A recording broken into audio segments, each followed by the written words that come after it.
wasn't the greeter today. Sorry. Didn't do all my jobs.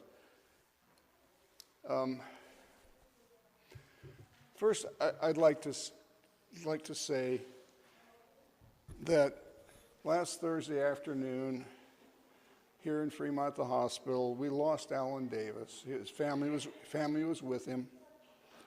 Alan and Sharon attended the first community meeting when our congregation was being planned and signed the membership book on Charter Sunday 1994. Apuma and Nina are their daughters. We're so sorry, it's a great loss. I love that man. Okay, we ring this bell 3 times. The first is to call us back into covenant. Oh, that's a good one. We are on the unceded land of the Mwekma tribe of the Ohlone people. They were displaced, colonized, and their land taken. Now they seek to regain their land as well as pass on their heritage, customs, and culture to their descendants. Everything we do to restore their rights, equality, and sovereignty is working our way back into covenant. Oh, now it's supposed to ring. Okay, that was for them. The second bell calls us into relationship with ourselves and one another, to recognize broken promises, unhealed hurt, lingering scars, where being right was more important than being whole. We intentionally gather to invite an ever-widening circle of compassion, commitment, and solidarity until we are all beloved to one another.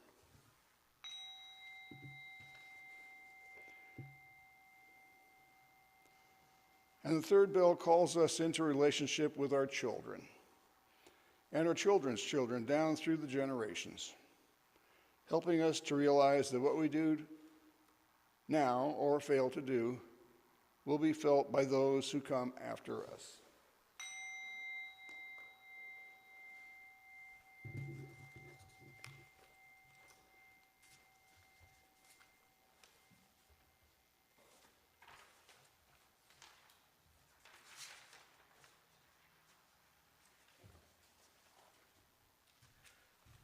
Okay, please join with me in reciting these words which call us together as a community and with Unitarian Universalists all across the globe. And I think I tried to put up the new words today. I did not. Okay, so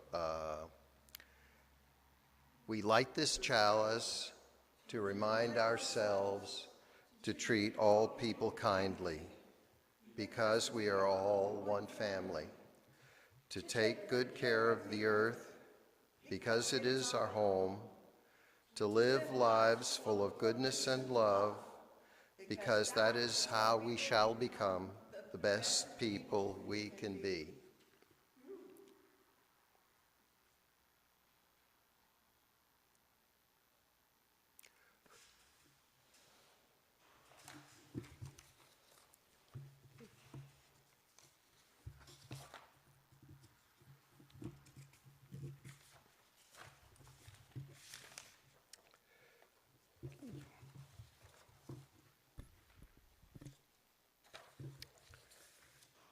And on to welcome. Human beings are not designed for democracy. We're designed for small band hierarchy with differentiation by individuals, maybe 20 or so in a band. Human beings are not designed for democracy. Different groups are automatically suspect and considered the other, always dangerous. Human beings are not designed for democracy. Best explained by Upton Sinclair. It is difficult to get a man to understand something when his salary depends upon his not understanding it. Generally speaking, we agree to democracy only when it is apparent that granting it to others is the only way to secure it for ourselves, otherwise known as enlightened self-interest. The Constitution was written with these facts in mind while still exhibiting attempts to avoid democracy. Irony. And further, while Greg is on vacation, we do have these lay-led services. Today it is Don Ramie. Okay.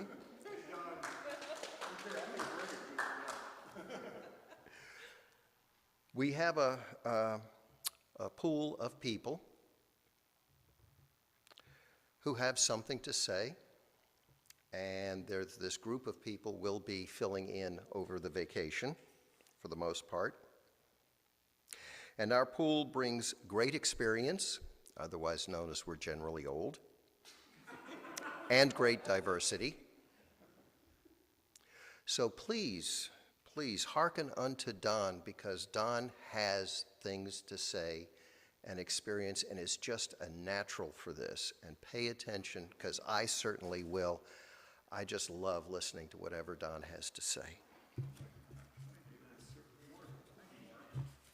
So I call you unto worship.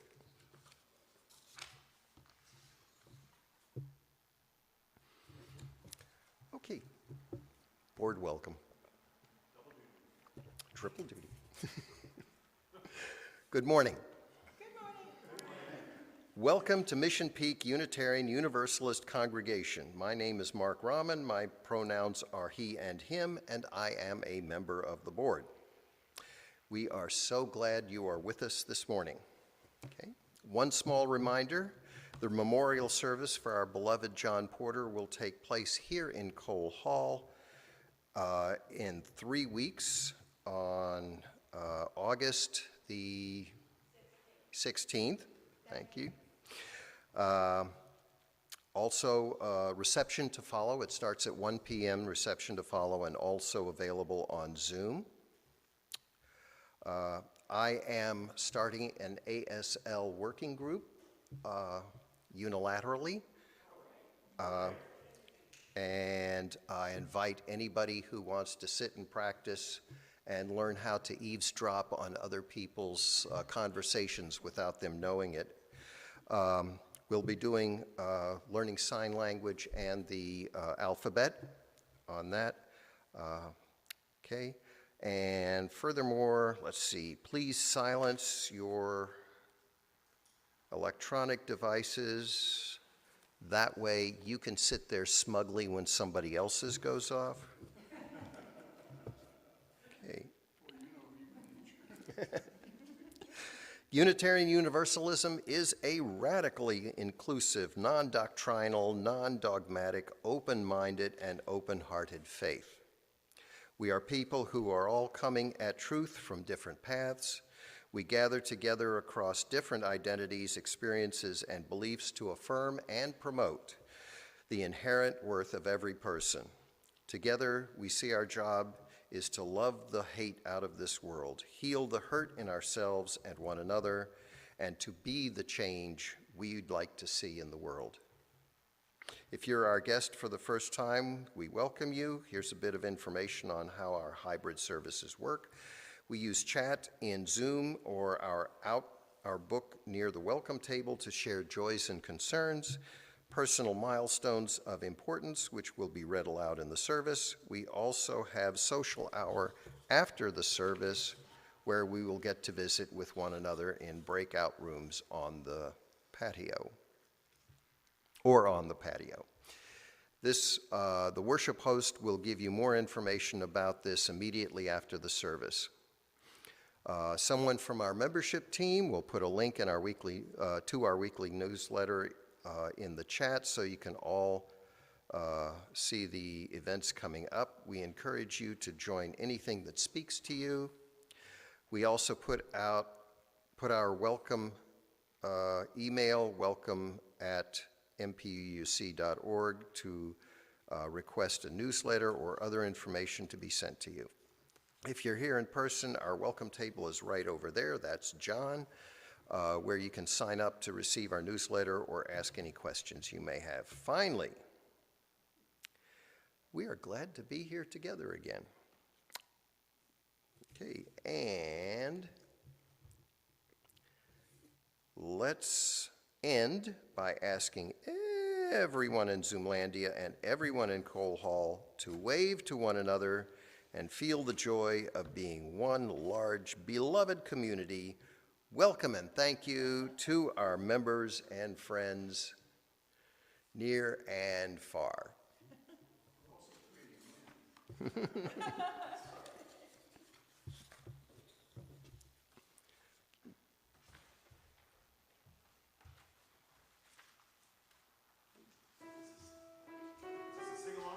Yes. And I expect loud. All right. Right back at you.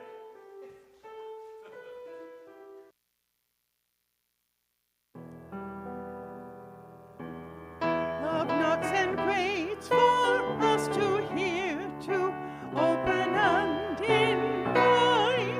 Love longs to quiet every fear and sets we set things right. Love offers life in spite of those to threaten and condemn. Embracing enemies, love goes a second mile with them. Love comes to heal the broken heart, to ease the troubled mind. Without a word, love bids us start to ask and seek and find.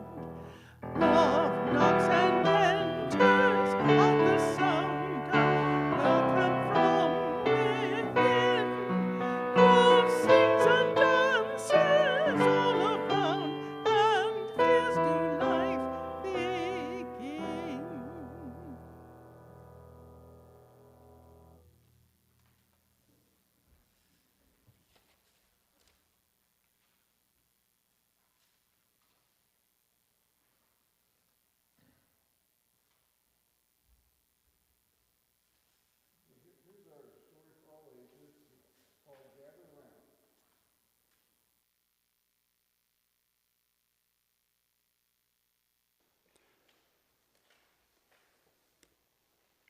Sitting by a fire, friends abound.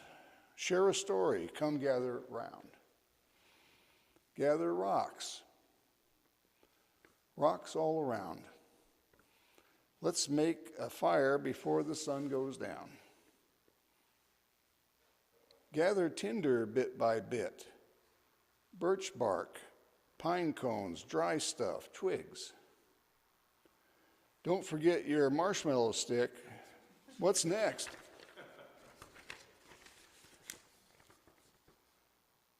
Crisscross sticks. Make a nest for fiery phoenix. Is that a bird? A magic one. Wait and watch. You might see one.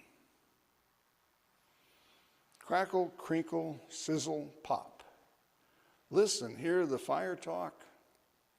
Colors flicker, warm and mellow. Red, orange, purple, yellow. Now look deeper. What else do you see? That bird, a phoenix. A fox, maybe? Shadows swirl. What's that howling? Is that the wind? Or phantoms prowling? That's just your stomach growling. That kid's hungry. Carrots, onions, potatoes, beets. Let's make the air all smoky sweet for hungry travelers on tired feet. Hello, hello, come gather round. A cup of stew? Thank you. Stay and play a song or two. Spin, twirl, dip, dive. Sparks dance with fireflies. Is magic real? Just watch the sky. Oh, wow, how Oh, no, oh wow, oh wonder. Out here under the big unknown, aren't we lucky we're not alone? Gather round, warm and glowing, voices low, music flowing.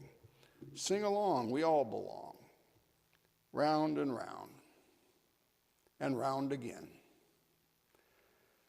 Water helps fires go to sleep, and the blanket of dirt can tuck it in. Thank you. Yeah, I like the art. The art was beautiful. Am I supposed to do something else? Sorry. Not Ramie. This would be good. I think it's Mark's turn. Oh, the prize is going to us. Did you guys forget to light the chalice? Or? No, it went out. No, it's not quite out. Oh, okay, can't see. Wow, we should just light that baby. Wow, thanks for noticing. It's nice and bright when I tested it. Okay.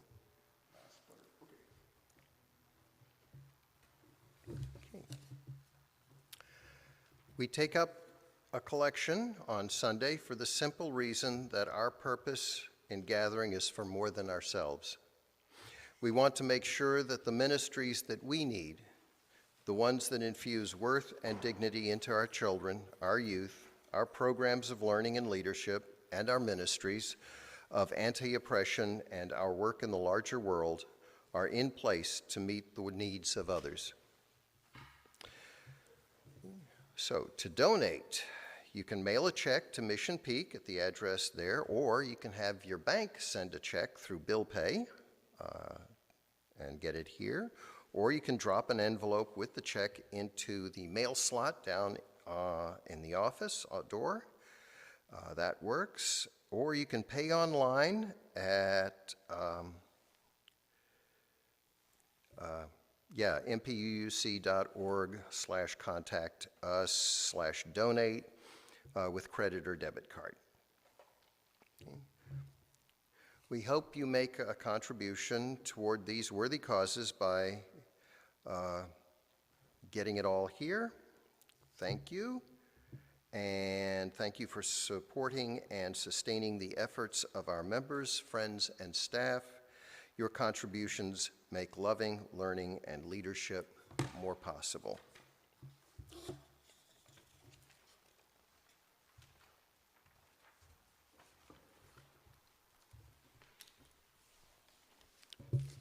Joys and concerns, invitation. One of the things that allows us to find hope and meaning, especially in the hard times, is the love and support we show one another. If you have a joy or concern that by sharing with this caring community might bring the encouragement or resilience you are needing, please write it briefly now in the chat. Please write your name and whether your sharing is a joy or concern. If you are here in person, you can use the book by the welcome table. Please write clearly. And would like to place a stone for a joy or concern in our garden here. You may do so while the music plays. If your need is personal, you can also send an email to our minister for a follow-up conversation. Right now, that's Reverend Barbara.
Absolutely beautiful medley. Finally, one last stone for the hopes and hurts still too tender to escape our heart. May, for the sake of love, keep our doors, our hearts, our minds, and our arms open.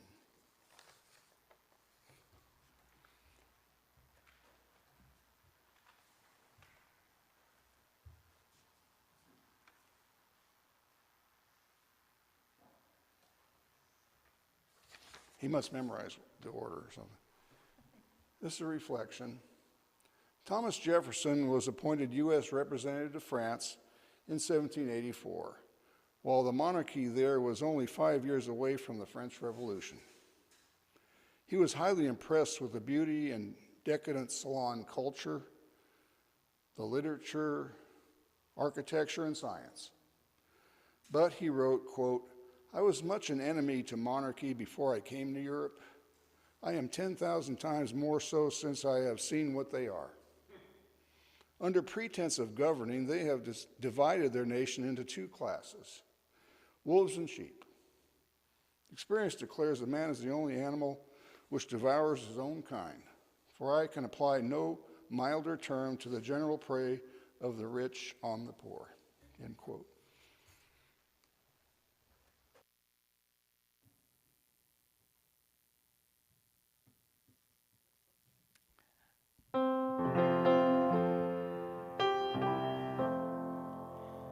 My life flows on in endless song above earth's lamentation.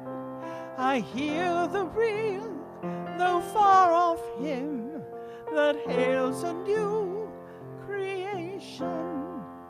Through all the tumult and the strife, I hear the music ringing. It sounds an echo in my soul. How can I keep from singing? What though the tempest round me roars? I know the truth, it liveth. What though the darkness round me close? Songs in the night it giveth. No storm can shake my inmost calm. Now to that rock I'm clinging, since love prevails in heaven and earth. How can I keep from singing? When tyrants tremble as they hear the bolts of freedom ringing, when friends rejoice both far and near, how can I keep from singing? To prison cell and dungeon vile, our thoughts to them are winging. When friends by shame are undefiled, how can I keep from singing?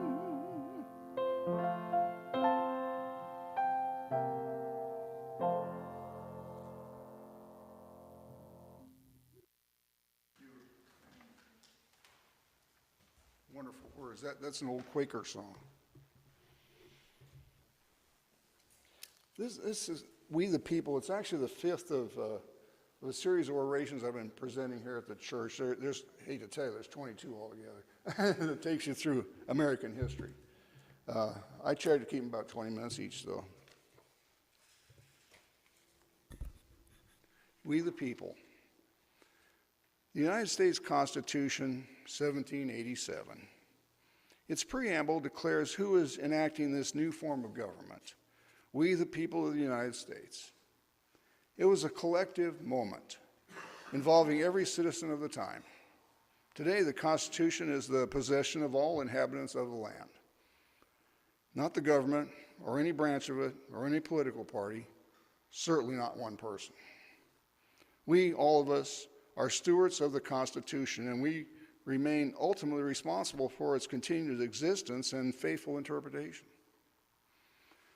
But the preamble to the Constitution has largely been ignored by lawyers and courts throughout American history.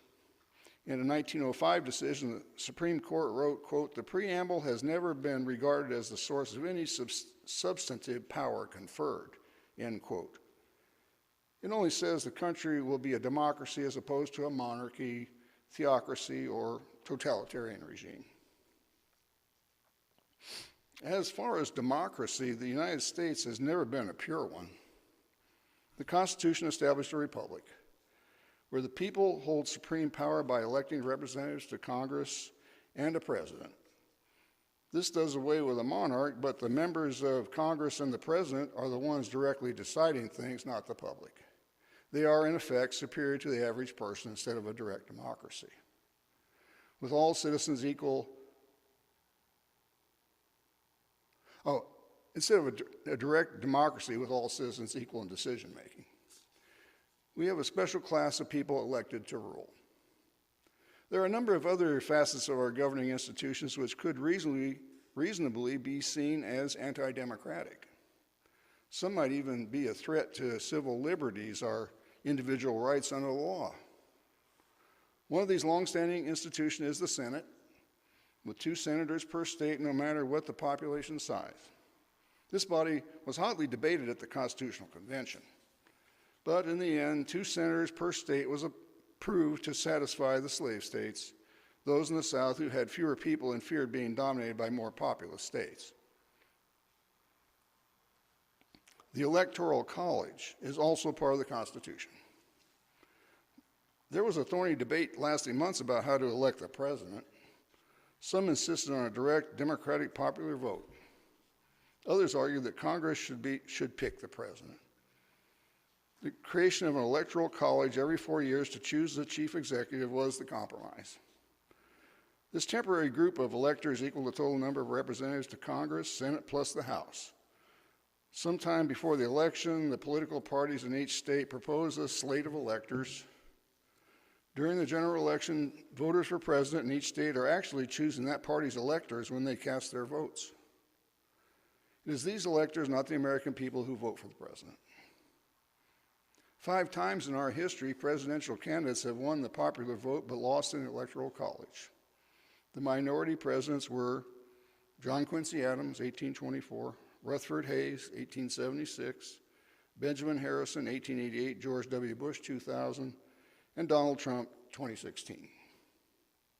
In the earlier instances, the popular vote was close, but in 2000, Al Gore won 500,000 more votes than Bush.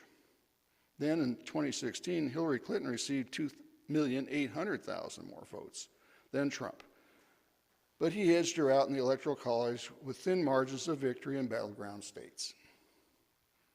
It is estimated that the Republican Party, by being favored in rural, low-population states, gains a 4% boost in presidential elections over what a direct popular vote would bring. This is because even the least populous states are constitutionally guaranteed or granted a minimum of 3 electors, 1 representative plus 2 senators.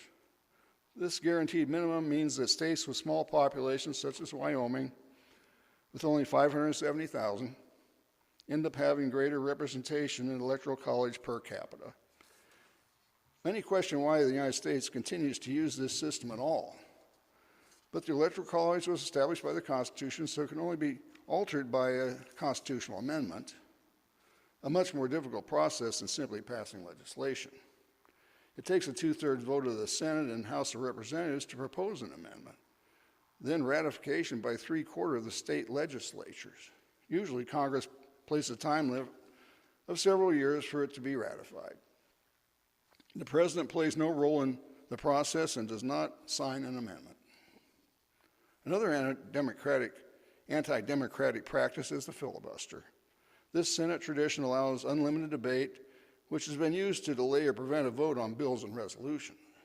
By holding the floor, one or a handful of senators can forestall a decision supported by the majority. Prior to 1970, the Senate rules did not provide any way to end a debate and force a vote. That year, the Senate adopted a rule to allow a 2/3 majority to end a filibuster. The number of votes required for closure was decreased in 1975 to 3/5 or 60 of the 100-member Senate.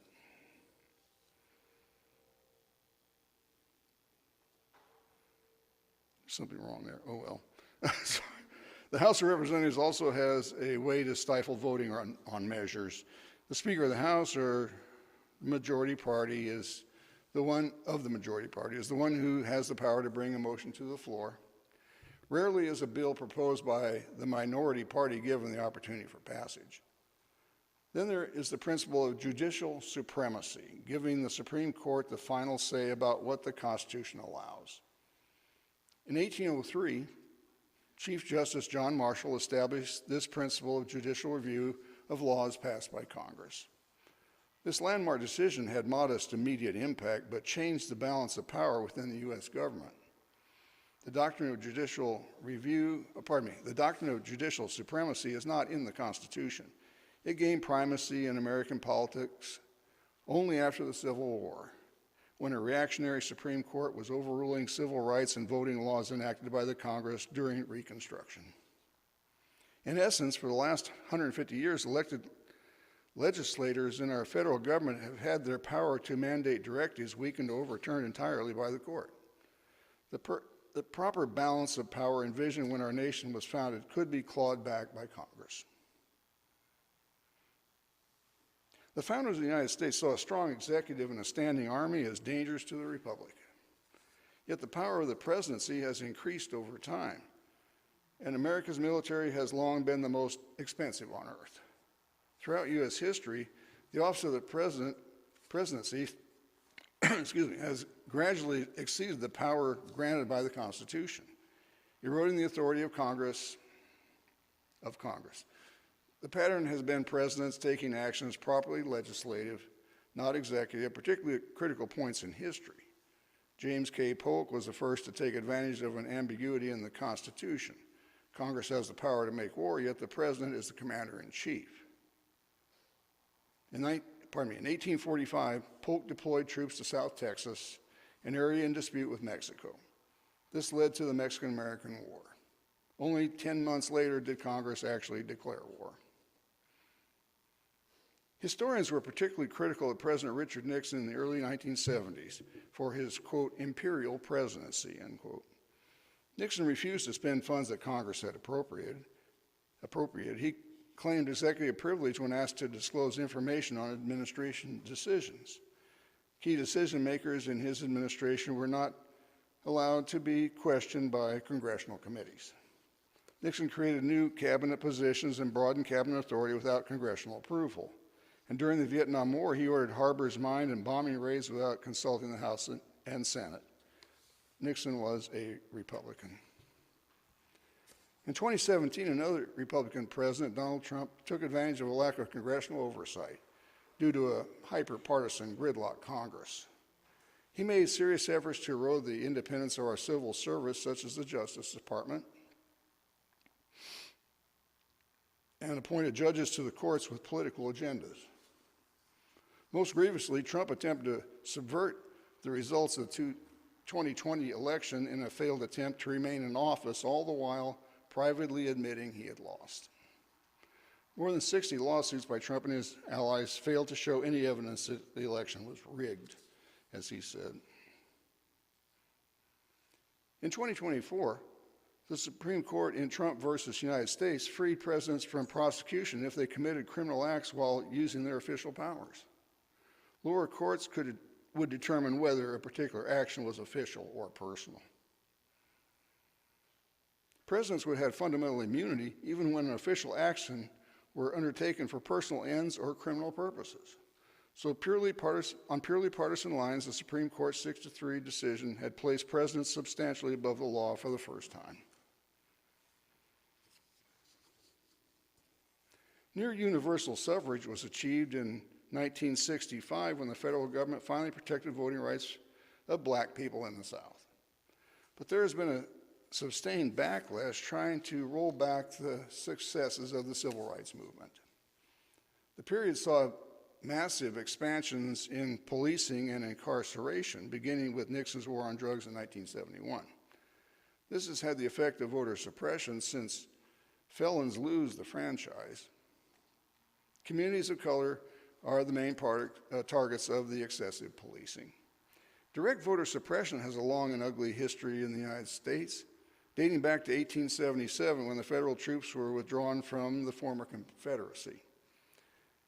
Since 2010, voter suppression has resurfaced with a vengeance.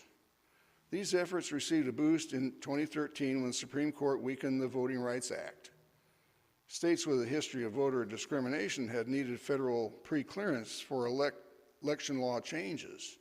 Now this protection was eliminated, and Republican state legislators imposed almost 400 voting restrictions by the time the 2024 election rolled around. These include voter ID laws, fewer polling places, shorter voting hours, registration restrictions, purging of voter rolls, and politicizing the administration of elections. This has kept a significant number of eligible voters from the polls, hitting all Americans, but placing special burdens on racial minorities, poor people, and young voters. Voter fraud by the public is almost non-existent in the United States, so the electorate does not need all this policing and interference. Election manipulation is possible because the Constitution grants that, quote, the times, places, and manners of holding elections for senators and representatives shall be prescribed in each state by the legislature thereof, end quote. Every 10 years after the census, congressional districts need to be redrawn because they're based on population. Redistricting, I'll say it, that's really weird. Redistricting, as intended, creates maps that are, in the words of John Adams, quote, an exact portrait in miniature of the people as a whole, end quote. But partisan legislatures can prevent electoral competition by drawing districts for the advantage of the party in power. This longstanding practice, known as gerrymandering, is highly undemocratic. It uses cracking and packing to put a thumb on the scale. Heavy concentrations of voters of the other party are diluted by dividing them into several districts or cramming them into one district. In 2010, Republicans made a concerted effort to control as many state legislatures as possible. They were wildly successful and used extreme gerrymandering to gain 16 or 17 seats in the House in the next decade.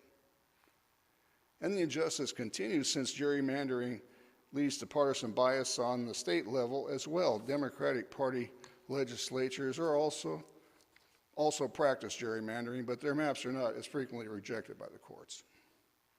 With gerrymandering getting even ever worse, the need for Congress to address the problem becomes more urgent. Congress has the authority to alter state election regulations or make voting laws of their own.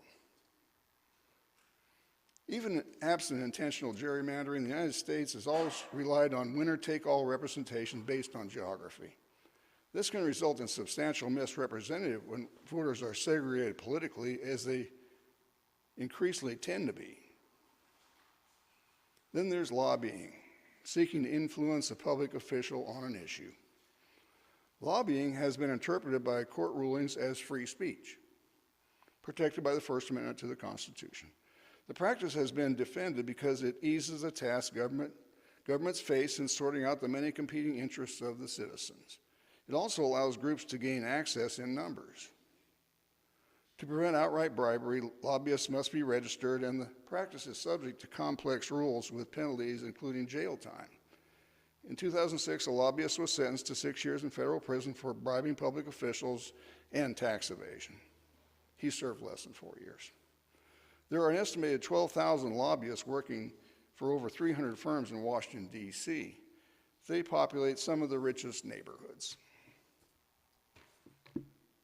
Contributions to political campaigns are also regulated, but have similar problems with possible unfair influence that works like bribery.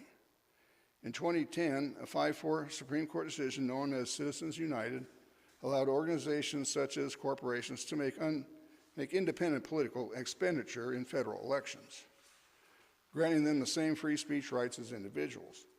The controversial ruling allowed the tremendous wealth of corporations to directly influence voting.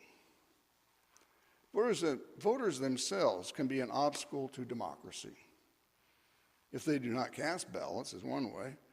Fortunately, in recent years, voter turnout has been the highest in decades. 66% of the population eligible to vote turned out for the 2020 presidential election, the highest rate for any national election since 1900. The 2018 election was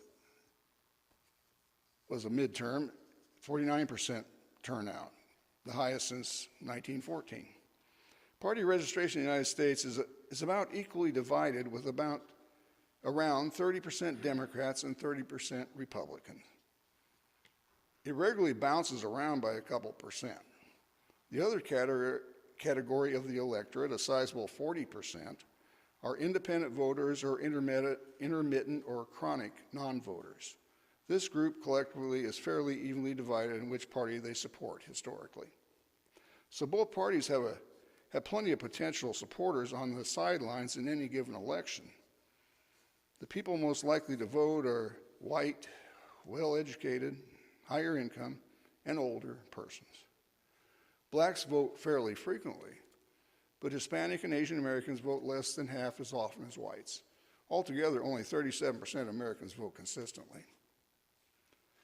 Another important way voters can sabotage democracy is by who they vote for. Around the world, liberal democracy is in decline for the first time in decades. The waning of democracy does not result from sudden groundswell in favor of despotism in the general population, and outright coups have become increasingly rare. Loss of democracy tends to be driven by voters electing anti-democratic strongmen or women as political leaders, motivated by base emotions such as fear or hatred. With such demagogues in place, with dictatorial impulses, democracies in decline tend to experience a slow erosion, often in increments or episodes. The descent in electoral breakdown is perilously deceptive. People still vote. Elected monocrats retain a facade of democracy, all the while destroying it in practice. Many of their efforts to subvert the system are, quote, legal, meaning allowed by the courts. When a democracy erodes, the attitudes of the public change for the worse. Members of the opposing party become vilified. Misinformation is widely disseminated. Non-governmental institutions necessary to a healthy society decline, such as independent media and a vital educational system.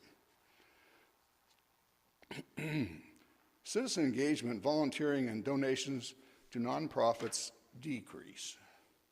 All these symptoms were seen in the United States as the country entered the 2020s. What about direct democracy, or pure democracy, where the electorate decides on policy matters without representatives as proxies? This has never been implemented in any nation. But since 1891, the Swiss Confederation has had a semi-direct democracy. Representatives are elected by an assembly, but there are strong instruments for direct popular vote. In the past 120 years, an average of 2 initiatives per year have been put to the referendums. In the United States, some states allow initiative process, with citizens placing propositions before the voters. Recall of unpopular state or local officials is similar. That's direct democracy, but not nationwide. It is possible to imagine a system for direct democracy at the national level. 3 things would be needed. 1, widespread participation in the decision-making process. 2, deliberation or rational discussion facilitated so all major points of view are weighed against the evidence. And 3, all members of the population are ensured the same chance of having their views taken into account. These desirable characteristics would be challenging to deliver all at once, and it would require radical reforms to integrate the new system into mainstream politics. But our Constitution is flexible, and there is no roadblock to the idea, theoretically. Certain Swiss cantons have been practicing direct democracy since 1231. Opponents of the idea of direct democracy doubt the ability of the populace to participate adequately. Others cast aspersions on human nature, fearing mobocracy, or worry about the violation of property rights. The framers of the Constitution themselves thought a tyranny of the majority was a danger. For the record, there is no direct evidence of this anywhere in history. The founders also feared the caprice and rage, as they called it, of the voters. But this happens even in a representative democracy. On a small scale, New England towns and states such as Vermont decide local affairs through town meetings. This form of direct democracy predates the founding of the United States by at least 100 years. Proposals for e-democracy using the internet have arisen since the late 1990s. More inclusivity, participation, and freedom from moneyed influence is suggested. But concerns about cybersecurity are serious. Oh. The same thing. I'm not going to read you the same page twice. That was a good page. That's the second. Okay, we're almost done. Okay, now I'm supposed to pause, which I just did. The preamble that centered we the people in our national life was written by Gouverneur Morris of New York, known as the penman of the Constitution. He was the most outspoken abolitionist among the delegates during the Constitutional Convention. It was considered listing all 13 states in the preamble as the founding entity of the country, but Gouverneur Morris's we the people won out. Thomas Jefferson has been called the most democratic of the founders.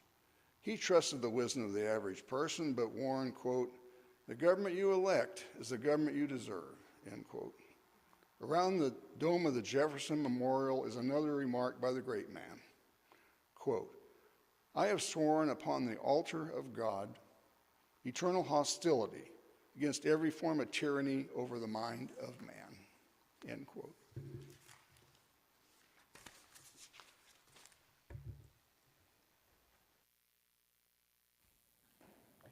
Okay. Hymn 1068, Rising Green.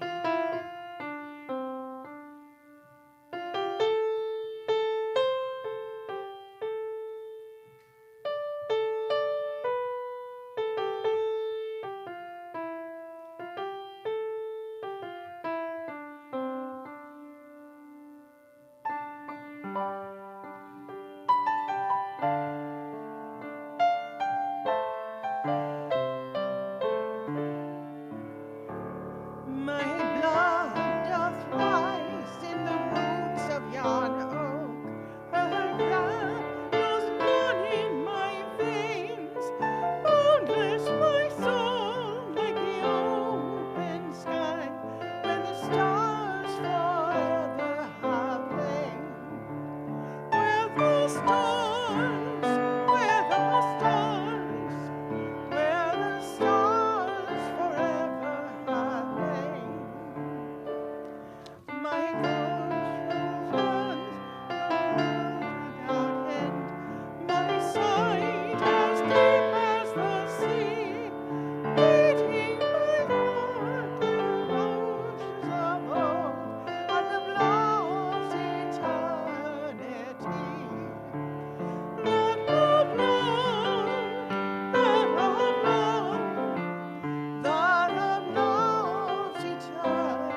We extinguish this flame, but not the light of truth, the warmth of community, or the fire of commitment. These we carry in our hearts until we are together again.